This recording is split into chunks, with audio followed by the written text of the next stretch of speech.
How do you feel at this point, having listed out the many challenges a young boy faces? It's natural to feel overwhelmed and also deeply humbled because several of us may have faced far fewer hardships in our path of adulthood. The purpose of this exercise is not to overwhelm you.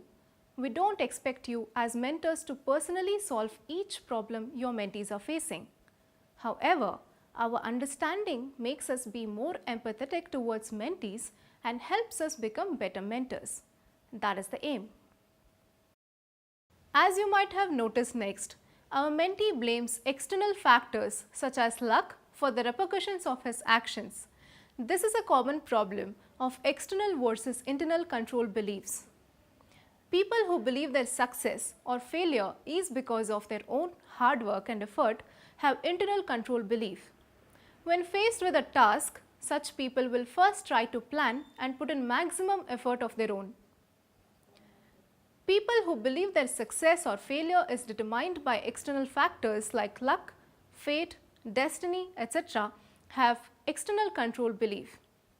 When faced with a task, such people spend more time thinking about how external factor will influence the result instead of putting in their own hard work. Let's continue.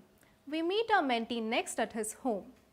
Our mentee in grade 9 was struggling to comprehend a multiplication problem that is generally considered something a grade 4 student should be able to do.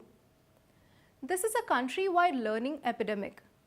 A study from Pratham, an NGO, found that close to half of all children will finish 8 years of schooling but still not have learned basic skills in arithmetic. The study also reported that half of all children in grade 5 have not yet learned basic skills that they should have learned by grade 2. To add to that, a typical classroom has close to 80 to 100 students, which doesn't allow a teacher to provide individual attention to each of their students. What compounded the problem of low learning levels?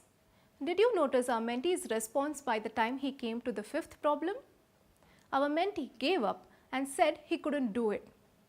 This sense of helplessness in completing tasks speaks of low self-efficacy. Self-efficacy is our belief in our abilities to achieve something or complete a task.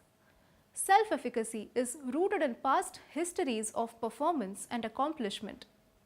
Often when we are able to complete any level of task, we have greater belief in our ability to complete the next set of tasks presented to us. Correspondingly, a mentee who is failing at something is less likely to show task persistence with anything else they are presented with. They will believe that they are likely to fail in the next thing as well, and that makes them more likely to give up. Low learning levels and low self-efficacy beliefs can combine to create very demotivating situations for mentors and mentees. Mentors will inherit the existing belief sets that mentees have. If mentors wrongly assume their mentees are at particular learning levels because of their age, they may further aggravate this problem. To combat low self-efficacy, it is very important that mentors start at a level that their mentees are comfortable with. It may mean teaching phonetics and alphabets to a 14-year-old. But you are more likely to make progress starting at their level than in trying to rapidly close the skill gap. Sadly, by the end of the story, as you would have listed out, our mentee decides to drop out of school instead of facing the 2-month suspension. He reasons that there isn't much value to school. Ultimately, he will get some odd job like his older friends. Most of our mentees have stagnant aspirations that continue from childhood through to adolescence.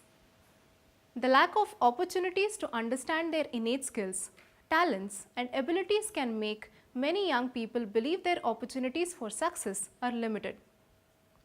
Further, our mentees are often unable to plan and stick to long-term goals.